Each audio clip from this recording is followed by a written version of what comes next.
Hello प्यारे बच्चों, my name is Anju Yadav. आज से हम लोग क्लास 10th बोर्ड क्लास के लिए एक सीरीज स्टार्ट कर रहे हैं जिसमें एनसीईआरटी सॉल्यूशन प्रोवाइड करूंगी। चैप्टर 1 से स्टार्ट करते हैं। चैप्टर 1 का नाम है रियल नंबर्स। इसका इंट्रोडक्शन पार्ट आज इस वीडियो में आप देखेंगे और कंटिन्यूइंग में आप लोग इसके एनसीईआरटी के सॉल्यूशंस को भी पाएंगे। ठीक है, so let's start. Real number को स्टार्ट करने से पहले थोड़ा सा इंट्रोड्यूस कर देती हूँ। रियल नंबर से पहले आपको नंबर सिस्टम के बारे में पता होना चाहिए। नेचुरल नंबर्स क्या होते हैं? Those numbers which start from 1 are called natural numbers. Whole numbers क्या होते हैं? Those numbers which start from 0, ये होल नंबर्स होते हैं। ठीक है, फिर उसके बाद आता है इंटीजर्स। ठीक है, नेगेटिव नंबर्स, पॉजिटिव नंबर्स,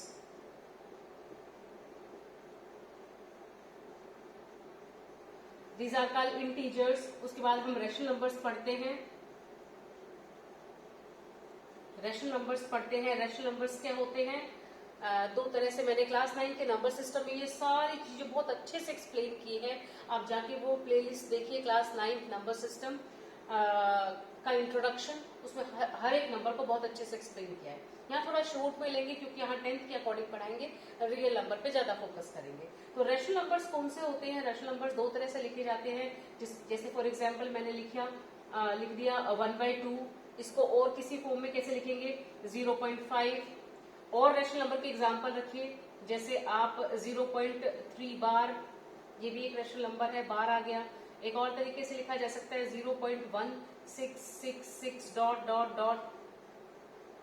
तो ये सारे क्या हैं? अपने रैशनल नंबर्स हैं। उसके बाद इररेशनल नंबर्स भी आते हैं। इररेशनल नंबर्स क्या होते हैं? आसान भाषा में बताएं ना, जो रैशनल नहीं होते वो सब इररेशनल होते हैं। ठीक है, क्या? जैसे मैंने लिखा √2, ये एक इररेशनल नंबर है। जैसे मैंने लिखा पाई, ये एक इररेशनल नंबर है। जैसे मैंने लिखा, कोई भी एक नंबर लिखा 1.1010010001 डॉट डॉट डॉट। ठीक है, तो इसका जो डेसिमल देखो, यहाँ देखो इन दोनों में क्या डिफरेंस है? इसका जो डेसिमल एक्सपेंशन है, रैशनल नंबर का जो डेसिमल एक्सपेंशन है, आइदर टर्मिनेटिंग, या तो टर्मिनेट कर रहा है, या फिर टर्मिनेट नहीं कर रहा है तो रिपीट कर रहा है। ठीक है, नॉन टर्मिनेटिंग बट रिपीटिंग, मतलब ये 3 डॉट जो होते हैं वो ये रिप्रेजेंट कराते हैं कि जब इनको डिवाइड करोगे तो ये जो नंबर का रिमाइंडर कभी 0 नहीं आएगा, टर्मिनेट नहीं करेगा। ठीक है, और लेकिन नंबर यही आता रहेगा 666। तो इस तरह की कंडीशन में वो रैशनल नंबर बन जाता है। लेकिन जब डेसिमल एक्सपेंशन ना तो टर्मिनेट करे, नॉन टर्मिनेटिंग नॉन रिपीटिंग, तो ये नंबर बनते हैं इररेशनल नंबर्स। ठीक है, ये नंबर बोलते हैं irrational numbers. Okay, this is all about short form मैंने लिया। ये हम सारी चीजें नंबर सिस्टम क्लास 9th में इंट्रोडक्शन पार्ट में बहुत अच्छे से एक्सप्लेन कर रखा है। इसके बारे में ज्यादा गूढ़ जानकारी आपको चाहिए तो वो जाके देखिएगा। ठीक है, आगे बढ़ते हैं। अब रियल नंबर के बारे में बात करते हैं। ठीक है, रियल नंबर क्या होते हैं? देखो, थोड़ी देर पहले मैंने आपको बताया कि जो नंबर या तो रैशनल होंगे या इरेशनल होंगे नंबर सिस्टम में क्लास 10th के अकॉर्डिंग। तो रियल नंबर क्या होता है? रियल नंबर एक बड़ा बैग है जिसमें ये सब नंबर्स आते हैं। रैशनल भी आते हैं, rational numbers plus irrational numbers. Irrational numbers, ये जो सारा कलेक्शन है वो सब क्या आ जाएगा? ये एल है भाई। ये सारा कलेक्शन जो है वो हमारा, ये बैग का नाम होगा कौन सा? Real numbers. रियल नंबर्स सारे रैशनल, सारे इररेशनल नंबर्स को हम रियल नंबर की कैटेगरी में, बड़ा रूप हो गया रियल नंबर। ठीक है, ओके। अब क्लास 10th में ये तो डेफिनेशन होगी, 9th से का था इसमें थोड़ा सा पार्ट। 10th में हम क्या पढ़ते हैं? तो 10th में रियल नंबर्स में हम सबसे पहले पढ़ते हैं fundamental theorem of factorization. Fundamental theorem. ठीक है, हम क्या पढ़ेंगे? Fundamental theorem.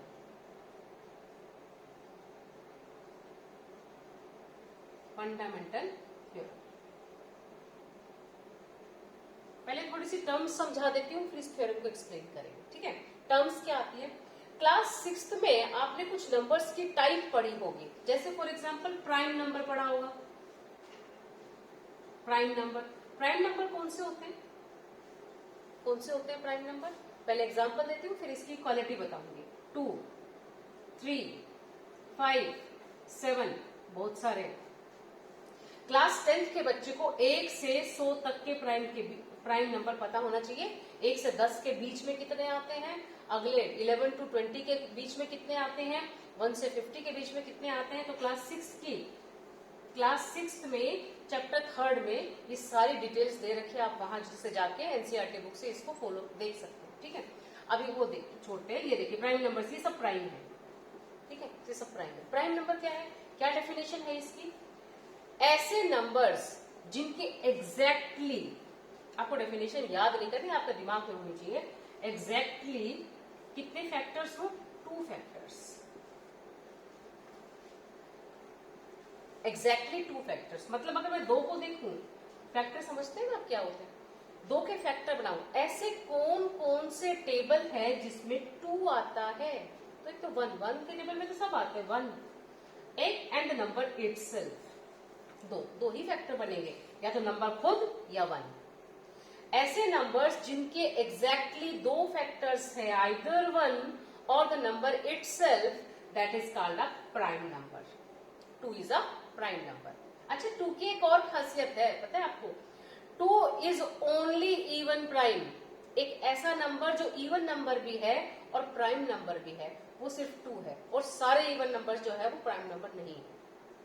फिर 3 के फैक्टर्स बना लीजिए आप, 3 का फैक्टर बनाइए। 3 किस किस के टेबल में आता है, 1 के टेबल में आता है और 3 के टेबल में आता है, exactly 2 factors, so it is a prime number. तो कोई भी प्राइम नंबर अगर आपको निकालना है तो आप उसके फैक्टराइजेशन करके देख लीजिए, अगर 2 से ज्यादा फैक्टर्स आ जाते हैं तो उसको प्राइम नहीं कहेंगे। ठीक है, तो उसको क्या कहेंगे, उसको कहेंगे कंपोजिट। क्या बोलेंगे, कंपोजिट। लिख लेते हैं इसको। ये डेफिनेशन बच्चे उतार लो, इसके मेन पॉइंट्स है। डेफिनेशन कभी किस मैथमेटिक्स में डेफिनेशन नहीं पूछी जाती है, ठीक है, तो आपके दिमाग में होना चाहिए, नंबर देख के आपको समझ होनी चाहिए कि कौन सा प्राइम है, तो जिसके एग्जैक्टली 2 फैक्टर्स होते हैं। ठीक है, एग्जाम्पल्स मैंने दे दिए। अच्छा, जो प्राइम नहीं होते हैं वो क्या होते हैं, जो प्राइम नहीं होते हैं मतलब जिनके 2 से ज्यादा फैक्टर होते हैं, उन नंबर्स को हम बोलते हैं composite. Composite numbers, composite numbers. ठीक है, एक एग्जांपल लेती हूँ, 4, ठीक है, फिर लिया मैंने 6, फिर मैंने लिया 8, ऐसे बहुत सारे हैं, आप ले सकते हैं, सीरीज बहुत सारे। ठीक है, 4 लिया तो 4 कंपोजिट कैसे है, देखने का तरीका क्या है भैया, फैक्टर्स निकाल लो। 4 के फैक्टर्स एक तो 1 है, एक सबका आता है, 1 तो डाल दो आप, वो नंबर खुद भी डाल दो, 1 एंड द नंबर इटसेल्फ। इसके अलावा कौन सा ऐसा टेबल है जिसमें 4 आता है, सोचिए। 2 1 2, 2 2 4, इसके बन गए अपने 3 फैक्टर। 2 से ज्यादा, 3 4 मत याद करिए, 2 से ज्यादा, तो ये क्या हो गया, ये एक कंपोजिट नंबर हो गया। कौन सा नंबर हो गया, कंपोजिट।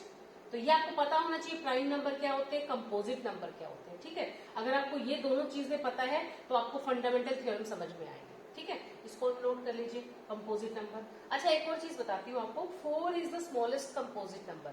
ये 10th क्लास के एमसीक्यू में इसके ऊपर क्वेश्चन बनाए जाते हैं। तो ये बेसिक चीजें मैं आपको इस दौरान, इस सीरीज के दौरान बताऊंगी। ये नोट कर लीजिए, आपके नोट्स बना लीजिए और उन नोट्स में इन चीजों को रख लीजिए। प्राइम नंबर क्या होते हैं, जिनके 2 फैक्टर होते हैं। कंपोजिट नंबर क्या होते हैं, जिनके 2 से ज्यादा फैक्टर्स होते हैं। इंग्लिश, हिंदी, जिस लैंग्वेज में आपको समझ में आता है वो लैंग्वेज में अपने नोट्स बना लीजिए, क्योंकि 10th क्लास के जो question MCQ base, assertion reason जो बेस क्वेश्चंस बनते हैं, वो आपकी बेसिक कंसेप्ट्स के नॉलेज के ऊपर डिपेंड करते हैं, आधारित होते हैं। आपको अगर बेसिक ज्ञान बहुत अच्छा है तो आप सारे एमसीक्यूज को सेकंड्स में कर लेंगे। ठीक है, तो ध्यान रखिएगा, ये ध्यान क्या रखना है, कंपोजिट नंबर क्या होते हैं, 4 is the smallest composite number. Prime number क्या होता है, 2 is the smallest prime number and 2 is the only even prime. सिर्फ 2 ही एक ऐसा इवन नंबर है जो प्राइम भी है। ठीक है, तो ये प्राइम और कंपोजिट हो गया। ये मैंने दोनों इसलिए बताया क्योंकि इसमें हमें ये जरूरत पड़ेगी, क्लास 6 के कंसेप्ट के लिए। इरेज कर रही हूं। अब आते हैं फंडामेंटल थ्योरम पे। फंडामेंटल थ्योरम क्या कहती है, ठीक है, थ्योरम बोलती है, पहले लिख लेते हैं थ्योरम को, फिर समझा देंगे। एवरी, मेरे साथ साथ लिखेंगे तो प्रैक्टिस हो जाएगी। every composite number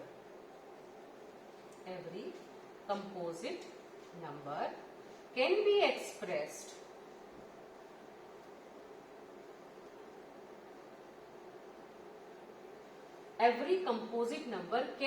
expressed as a product of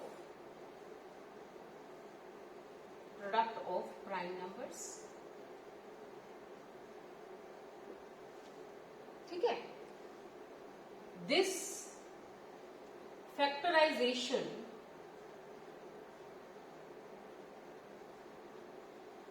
is unique. Okay, but order of prime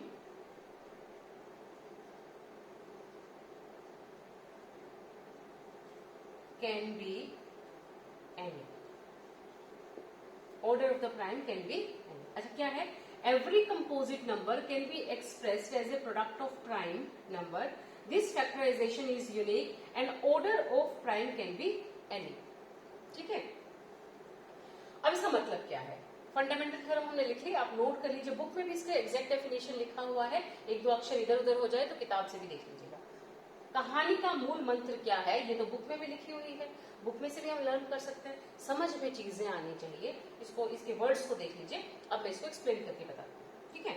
explanation में आएगा, ये कहती है कि कंपोजिट नंबर जो होते हैं ना, उसका जब हम फैक्टराइजेशन निकालेंगे, कंडीशन क्या है, फैक्टराइजेशन में सब प्राइम नंबर होने चाहिए। तो जब हम फैक्टराइजेशन निकालेंगे तो सारे प्राइम नंबर्स आने चाहिए, और जो एक बार निकल गया उसको उसी तरह से लिखा जा सकता है। जैसे 4 का जब मैंने फैक्टराइजेशन निकाला, तो 4 का फैक्टराइजेशन बच्चों आपको निकालना तो शायद आता है, कैसे आता है, 2 2 जा 4। तो 4 can be written as product of prime 2 into 2। Product of prime, मैंने प्राइम नंबर में तोड़ लिया, इसको 4 को तोड़ लिया मल्टीप्लिकेशन में, इसके फैक्टर्स के रूप में लिख लिया और इनको सबको प्राइम रखा। इसके अलावा किसी और तरीके से इसको लिखा नहीं जा सकता। ऑर्डर मतलब ऑर्डर कैन बी, इसमें ज्यादा अच्छे से नहीं समझा पाएंगे, एक और एग्जांपल दूंगी, वो देखिए। मतलब 2 into 2 prime number, prime factors में और कोई दूसरा फैक्टर नहीं है, और जैसे फैक्टर में लिखोगे तो 4 into 1 ये भी लिख सकते हो जी, ये भी तो है, ऐसा नहीं है इसमें 4 प्राइम नंबर नहीं है, 4 इज अ कंपोजिट नंबर। तो कहने का भाव ये है, थ्योरम क्या बोलती है, फंडामेंटल थ्योरम को बोलती है, every composite number can be expressed as the product of prime number and then that factorization, the prime factorization is unique। ये एक ही तरीके से 2 into 2 के फॉर्म में लिखा जा सकता है। ऑर्डर कैन बी एनी, ठीक है, ऑर्डर कैन बी एनी दूसरे एग्जाम्पल से समझ में आएगा। दूसरा एग्जाम्पल लेंगे हम 6 लेते हैं। तो 6 को जब हम प्राइम फैक्टराइजेशन में तोड़ेंगे तो 2 से भाग हो जाएंगे, 2 3 जा 6। So 6 can be written as 2 into 3।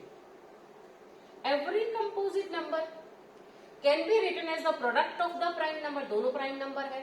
Factorisation is unique, मतलब 2 और 3 के अलावा और कोई प्राइम नंबर नहीं आ सकता इसमें, इसलिए इसको बोलते हैं, इस लाइन का मतलब है ना, factorization is unique, factorization unique है, 2 और 3 ही इसमें आएंगे इसके प्रोडक्ट में, 2 3 के अलावा और कोई नहीं आ सकता। And order can be any, मतलब ऑर्डर कैन बी एनी का मतलब ये है कि आप 2 into 3 भी लिख सकते हैं, 3 into 2 भी लिख सकते हैं, order doesn't matter, order can be occur in any way. आपको समझ में आ गया? एक और एग्जाम्पल लीजिए, जैसे फॉर एग्जाम्पल मैंने लिया 12, ठीक है, 12 को देखते हैं, जरा प्राइम फैक्टराइजेशन बनाइए। छोटेपन से आप सीख रहे हैं प्राइम फैक्टर्स कैसे बनाते हैं, 12, 2 का टेबल, डिविजिबिलिटी रूल्स पता होना चाहिए क्लास 6 के बच्चों को, 10th के बच्चे को 6th क्लास की बुक में है, और सीख के आइएगा वहां से। मतलब अगर यहाँ के वंस डिजिट पे अगर 2 है तो ये 2 से डिवाइड हो जाएगा, तो क्या है, 2 6 जा 12, फिर से जाएगा 2 3 जा 6, फिर से जाएगा 3 1 जा 3। मैंने क्या किया, इस 12 को, 12 इज अ कंपोजिट नंबर, मैंने इसको ब्रेकअप कर दिया किसमें, factorization of prime number, 2 into 2 into 3। Order doesn't matter, order can be any, मतलब क्या है कि इस फैक्टराइजेशन को मैं ऐसे भी लिख सकती हूँ, इस फैक्टराइजेशन को मैं ऐसे भी लिख सकती हूँ, इससे कोई फर्क नहीं पड़ता। फंडामेंटल थ्योरम कहती है, तीन चीजें बताती है, तीन। पहली, फर्स्ट क्या, कि composite number can be expressed as the product of the prime. ठीक। दूसरी चीज क्या बताती है, this prime factorization is unique. एक बार जो प्रोडक्ट करके प्राइम निकाल लिया वो वही रहेगा, बदल नहीं सकता। उसमें तुम 3 नहीं घुसा सकते, तुम 5 नहीं घुसा सकते। क्यों? 2 गुना 2 ही 4 होता है। 2 into 2 is only 4. You can't write 3, 5 and not any prime number. 2 into 2 is equal to 4. This is unique. एक इकलौता मेथड है इसको लिखने का। Order can be any.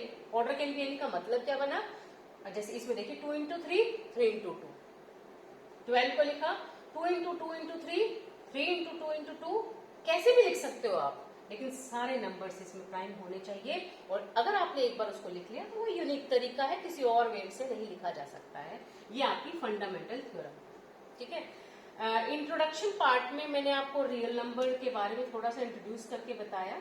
कुछ और एक्सप्लेनेशन हो तो आप वीडियो के कमेंट बॉक्स में लिख दीजिएगा। और मैंने फंडामेंटल थ्योरम के बारे में बताया, प्राइम नंबर्स के बारे में बताया, कंपोजिट नंबर्स के बारे में बताया। ठीक है। इन सबको समराइज करके क्वेश्चंस बनेंगे। मैं 100% आपको बोल रही हूँ क्वेश्चंस आएंगे, और ये क्वेश्चंस मैं लेकर भी आऊंगी।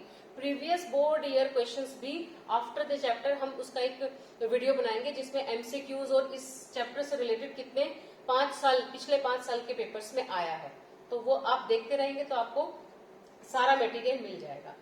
इस वीडियो को लाइक कर दीजिए, चैनल को सब्सक्राइब कर दीजिए, और ताकि आपको बेल आइकन को दबा दीजिए, सारे नोटिफिकेशन आपको पहुंच जाए। और मैं 100% आपको ये प्रॉमिस कर रही हूँ, आपको इससे बहुत फायदा होने वाला है। थैंक यू बच्चों।